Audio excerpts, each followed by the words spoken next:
নমস্কার বন্ধুরা, আজকে অনেক দিন পরে চলে এসেছি আপনাদের সামনে আরেকটা নতুন শহরের নতুন জায়গার ভিডিও নিয়ে। জায়গাটি হলো লাহুল ভ্যালির সিসু।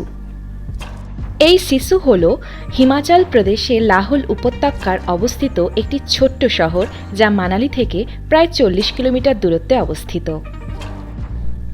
আমরা প্রথমে মানালি শহরে উঠেছিলাম, সেখানেই হোটেলে থেকে এই জায়গাগুলি এক্সপ্লোর করার প্ল্যান করেছিলাম। চলুন বেশি দেরি না করে বেরিয়ে পড়া যাক এই সিসুর দিকে, আর বাকি কথাগুলো পথেই করা যাবে। প্রথমে বলে নিই প্যাকেজের কথা। আপনারা সিসুতে যাবার আইডিয়াল প্যাকেজ মানালিতেই আরামসে পেয়ে যাবেন। মানালির মল রোড থেকে আশেপাশে হোটেল ও ট্যুরিজম ব্যবসার একেবারে ছয়লা পড়ে রয়েছে। প্রায় প্রত্যেক হোটেল অন্তরই অনেক ট্যুরিস্ট অফিস দেখতে পাবেন। তারা আপনাদের প্ল্যান বা ডেস্টিনেশন অনুযায়ী প্যাকেজ তৈরি করে দেবে। আর যদি কোনো প্ল্যান নাও করে থাকেন তাহলে কোনো চিন্তা নেই, তারা ওই সময় কোন কোন জায়গা ভালোভাবে ঘুরে নেওয়া যায় সেই হিসাবে গাড়ি ও ট্রাভেল প্ল্যান তৈরি করে দেবে। তার পরিবর্তে অবশ্য প্যাকেজের মূল্যও ধার্য করা থাকবে। আমরাও মানালিতে প্রথম দিনে ঘুরতে যাওয়ার প্যাকেজ করেছিলাম। তার মধ্যে ছিল প্রথমে সিসু ও ফেরার পথে অঞ্জনি মহাদেব ট্রেক। আজকের এই ভিডিওটিতে আপনাদের সিসুটাই বেশ ঘুরে দেখাবো। আমাদের ওই দিনের প্যাকেজের খরচ ছিল প্রায় 2000 টাকার মতো। তবে বলে নিই, সিজন ওয়াইজ এই প্যাকেজের খরচা কিন্তু ভ্যারি করে। আমরা বেশ সকাল সকাল বেরিয়ে গেছিলাম বলে কুয়াশাও চোখে পড়বে আপনাদের, যার জন্য গাড়ির কাচও মাঝে মাঝে আবছা হয়ে পড়ছে।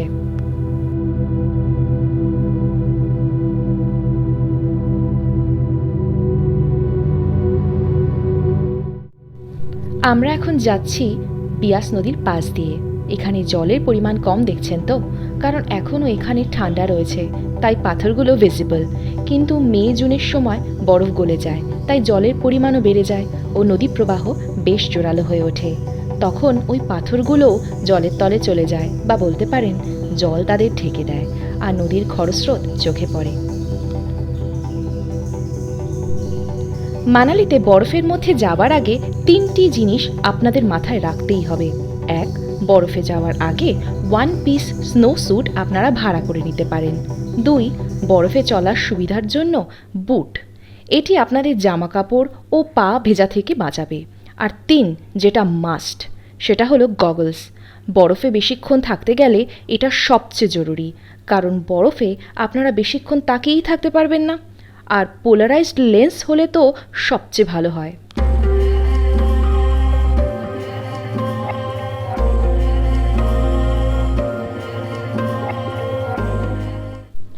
তাই রাস্তায় আপনারা এরকম অনেক স্নো স্যুট এবং বুট রেন্টের শপ পেয়ে যাবেন, যারা এর দ্বারাই কিছু ইনকাম করে থাকে, আর বেশ সস্তাও। আমাদের স্যুট ও বুট মিলিয়ে প্রায় 250 টাকার মতো পড়েছিল পার হেড পার ডে। আবার বলছি, সিজন ভেদে এই প্রাইসটা কিছুটা চেঞ্জ হতে পারে। এই পোশাক ভাড়া করে পরে জমা দেওয়ার দায়িত্ব আপনারা গাড়ির ড্রাইভার দাদার উপরই ছেড়ে দিতে পারেন। তিনি দায়িত্ব করে এই পোশাক ফেরার পথে জমা দিয়ে যাবেন। আমাদের ক্ষেত্রে কোনো অসুবিধাই হয়নি। আমাদের গাইড কাম ড্রাইভার দাদা খুবই হেল্পফুল ছিলেন। তার নাম ও কন্ট্যাক্ট নাম্বার আমি ডেসক্রিপশন বক্সে দিয়ে দিচ্ছি।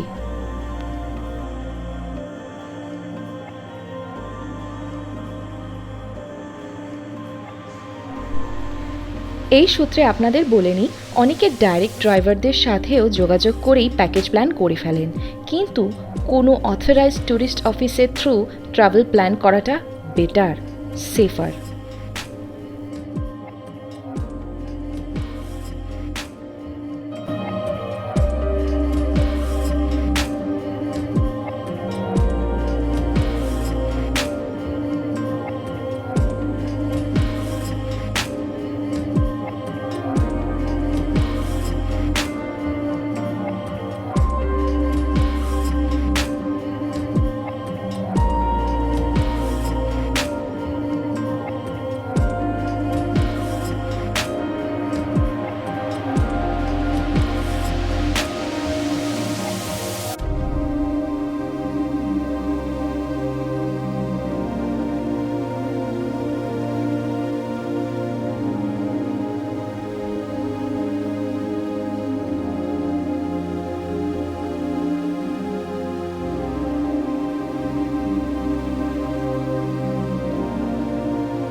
রাস্তা পেরিয়ে চলার সাথে সাথে ডেস্টিনেশন যত কাছে আসতে লাগছিল, এক্সাইটমেন্ট ততটাই বাড়তে লাগছিল, আর পাহাড়ের সৌন্দর্য ততটাই বেড়ে চলছিল। আর সাথে সাথে চোখে পড়ছিল দূরে বরফের পাহাড়, যা মনে হচ্ছিল যেন হাতছানি দিয়ে ডাকছে। এমন দৃশ্য আর ভাষায় কি প্রকাশ করব, দেখারই বিষয়। তাই আপনারা দেখেই বুঝে নিন।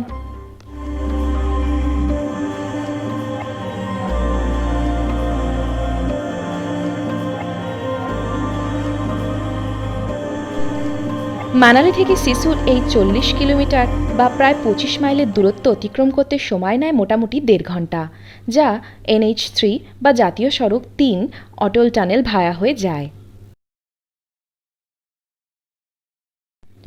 চলে এসেছি অটল টানেলে। আমাদের প্রাক্তন প্রধানমন্ত্রী শ্রী অটল বিহারী বাজপেয়ী নামে এই টানেলটির নামকরণ করা হয়েছে, যা হল হিমাচল প্রদেশের জাতীয় সড়ক 3-এর হিমালয়ের পূর্ব পীরপাঞ্জল রেঞ্জের রোটাং পাসের নিচে নির্মিত একটি হাইওয়ে টানেল। প্রায় 9.02 কিলোমিটার দৈর্ঘ্য এই টানেলটি প্রায় 10,000 ফিট বা 3,048 মিটার উঁচুতে তৈরি হাইওয়ে সিঙ্গেল টিউব টানেল, যা লেহ যাওয়ার পথে মানালি ও কেলংয়ের মধ্যে ভ্রমণের সময় ও সামগ্রিক দূরত্ব কমিয়ে দেয়।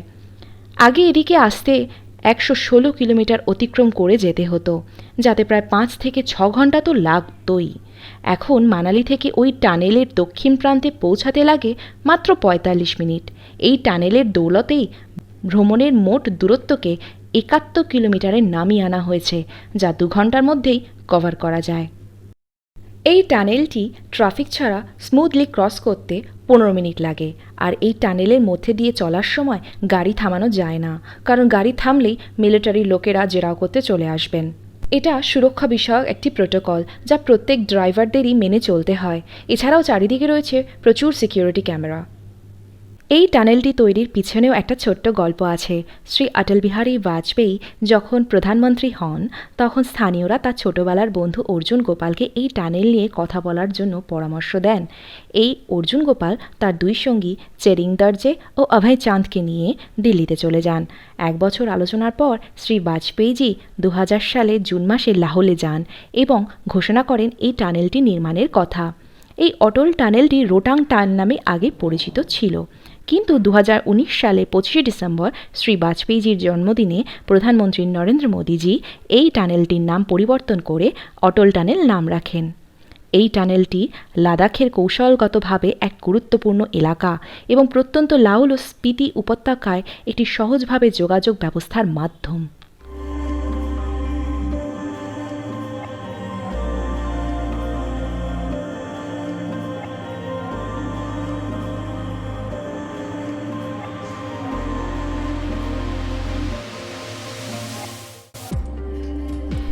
এই টানেল থেকে বেরিয়েই 2টো রাস্তা দুদিকে চলে যেতে দেখবেন।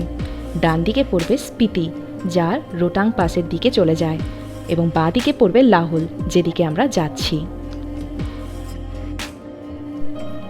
এক্ষেত্রে আপনাদের বলে রাখি যে এই অটল টানেলে কিন্তু দিন বাড়ার সাথে সাথে ট্যুরিস্টদের গাড়ির ভিড়ও বাড়তে থাকে।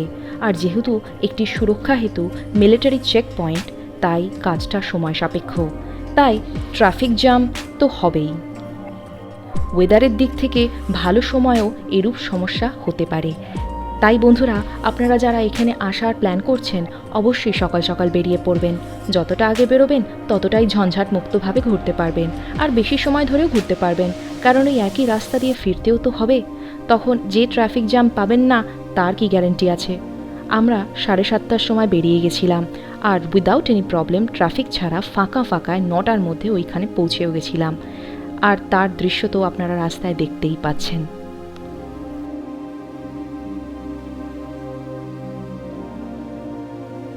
এই রাস্তার পাশেই দেখতে পারবেন চন্দ্র জলধারা, যা সিন্ধু নদীর চন্দ্রভাগা উপনদীর একটা অংশ। এই চন্দ্র নদী যখন পাকিস্তানের বর্ডার লাইন ক্রস করে, তখনই তার নাম চেনাব হয়ে যায়। রাস্তার মাঝেই জায়গা বুঝে আমাদের ড্রাইভার দাদা একটু এক্সপ্লোর করার জন্য আমাদের নামিয়ে দিলেন। আমরাও বরফের মধ্যে একটু নেমে পড়লাম। পাশের চন্দ্র নদী ও বড় বড় বরফে ঢাকা পাহাড়গুলো আরও কাছের থেকে দেখতে পেলাম। বাকিটার কিছু না, শুধুই অনুভবের পালা।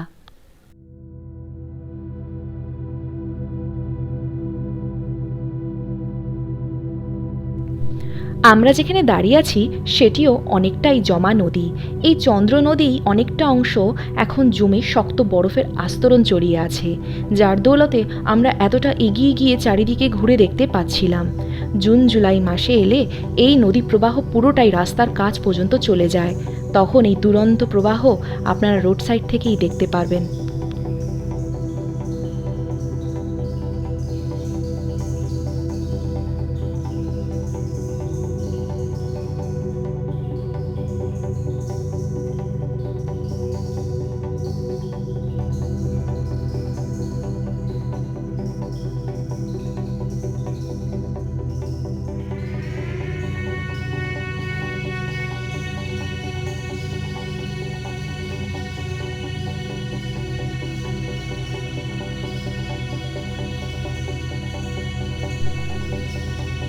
এরপরেই আমরা শিশুর দিকে এগিয়ে যেতে লাগলাম।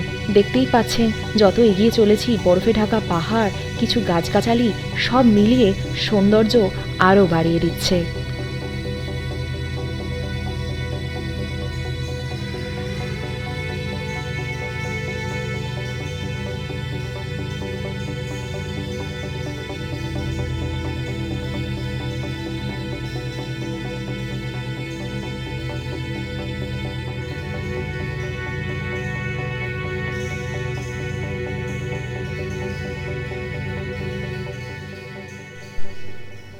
এই পথ দিয়ে যেতে যেতে যত দূর চোখ যাবে দেখবেন শুধুই পাহাড়।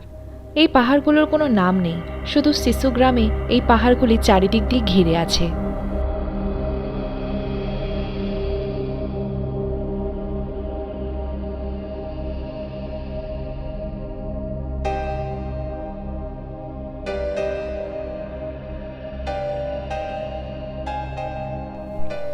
ব্যাস, আমরা নেমে গেলাম নির্দিষ্ট জায়গায় যেখানে গাড়ি স্টল করা হয়। তবে নেমে দেখলাম কয়েকটি দোকান সবে বসেছে। আসলে আমরা সাত সকালে পৌঁছে গেছি হয়তো। সেখানেই ব্রেড টোস্ট আর চায়ের ব্রেকফাস্ট সেরে নিলাম আর শুরু করলাম বরফকেলি।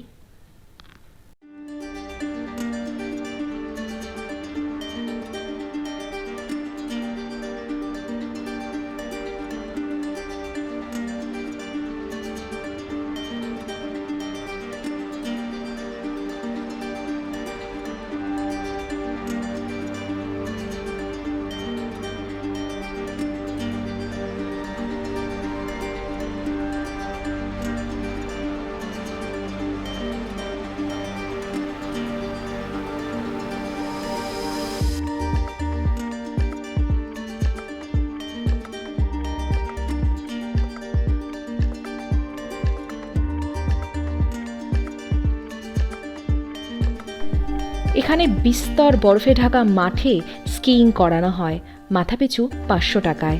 আবার বলছি, সিজন ওয়াইজ কিন্তু এগুলো ভ্যারি করে। দিন বাড়ার সাথে সাথে লোকজনের সংখ্যাও বাড়তে থাকলো, আর সাথে বাড়তে লাগলো বিভিন্ন অ্যাক্টিভিটিসও, যার দ্বারা ওইখানকার লোকেরা কিছু উপার্জন করে নেয়। স্কিইং গ্রাউন্ড পেরিয়েই আমরা গাড়িতে করে বেরিয়ে পড়লাম শিশুর আরও জায়গা এক্সপ্লোর করতে। জায়গাটি অত্যন্ত প্রত্যন্ত একটি এলাকা, আশেপাশে নিছক কয়েকটি বাড়ি ও একটা দুটো দোকান দেখতে পাবেন। এই শিশু গ্রাম বলুন বা ছোট্ট শহর, বরফের আধিক্য বেশি থাকলে অনেক রাস্তা বন্ধ হয়ে যায়, তাই গাড়ি নিয়ে আপনারা নির্দিষ্ট কিছু এলাকায় এগিয়ে এক্সপ্লোর করতে পারবেন। বাকি রাস্তায় জায়গায় জায়গায় পুলিশ আর্মির লোকেরা ব্লক করে দেয় সিকিউরিটি পারপাসে, কারণ এর পরেই তো লাদাখের বর্ডার পড়ে যায়, আর তাতে যেতে গেলে আলাদা পারমিশন লাগে। তাই আমরাও এর থেকে বেশি আর এগিয়ে যেতে পারিনি। আর বেশি সময় না নিয়ে ভবিষ্যতে শিশুর এক্সপ্লোরেশন নিয়ে একটা ছোট্ট ভিডিও নিয়ে আসবো আপনাদের সামনে। এই ভিডিওটিতে আর বেশি সময় নিচ্ছি না, দর্শকদেরও তো ধৈর্যের দরকার। এখানে বেশ কয়েক ঘন্টা কাটিয়ে আমরা আবার ফিরে আসতে রওনা হলাম। তবে এখানেই শেষ না, আরও কিছু অ্যাডভেঞ্চার আমরা করেছি, যা নিয়ে ফিরে আসবো আরেকটা নতুন ভিডিও নিয়ে। সঙ্গে থাকবেন। আজকের ভিডিওটি ভালো লাগলে অবশ্যই লাইক, শেয়ার ও সাবস্ক্রাইব করবেন। ততক্ষণের জন্য চলি, ভালো থাকবেন, সুস্থ থাকবেন, নমস্কার।